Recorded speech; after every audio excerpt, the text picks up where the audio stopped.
Okay, so welcome everyone. Lovely to see you here. And I want to share with you today 3 tips to handle social occasions in freedom. So what does that mean for you? Is it coffee with friends, the odd brunch, afternoon tea, lunch, dinner out, parties, buffets, holidays, cruises? What do social occasions mean for you? And how does it make you feel having these social occasions when you're wanting to live a healthier lifestyle? At best, it can be a bit frustrating and you feel like you need loads of energy and headspace to navigate these occasions. And at worst, you perhaps keep throwing caution to the wind and let loose each time. And that can make you feel a bit rubbish. Perhaps you feel that once you start, you can't stop. The sugar gets the better of you once you start eating it, or perhaps you come back home and you just carry on eating and that doesn't make you feel great. So how is it for you? How does social occasions make you feel? Or perhaps you do what I used to do, as I would make excuses to not go out and would skip social occasions because I was worried about falling off the wagon or not reaching my goal weight. And that was something that years ago was really important to me. I was really focused on. And if I went out for dinner, that would throw my points completely out of whack and I just wouldn't be able to reach my goal. So I would not go. So I'm going to give you 3 tips to help to navigate this, because it can just feel like hard work, can't it? Feel like you're going through treacle at times because we are faced with so many social occasions. So I'm going to give you 3 tips that make it a bit easier, less emotionally draining, and have less impact on your health. So firstly, the bit out of all the above that's uncomfortable and can make social occasions frustrating is when something else is in control rather than ourselves, and ourselves with God at the center as Christians. So it might be sugar, it might be social pressure, it might be greed, it might be self-sabotage. Once I've started, I'll just carry on, I've blown it now, that kind of thinking. Or it might be emotional eating, thinking, actually, been feeling pretty low, I'm going to go for it when I meet my friend later.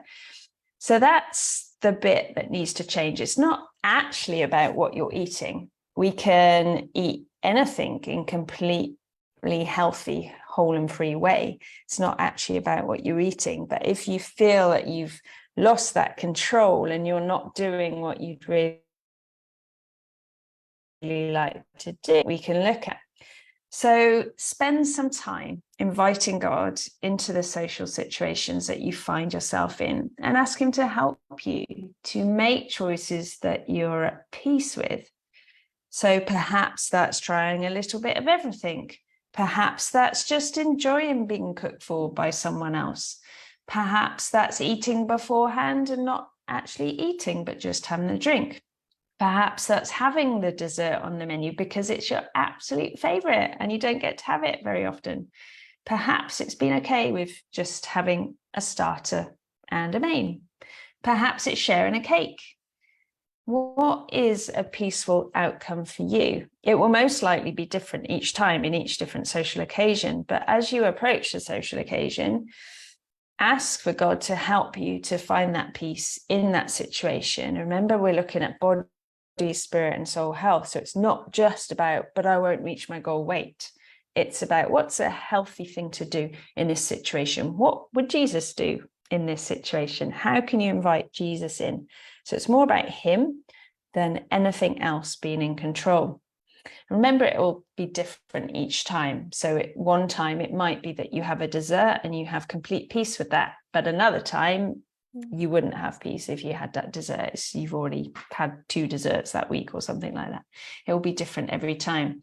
The next is just working out if it's a social occasion or a special occasion, because social occasions happen pretty regularly and special occasions much less so. So special occasions aren't going to have any impact on your health. Probably amounts to a week or less each year that you would actually spend on the special occasions. So special birthday meals, special Christmas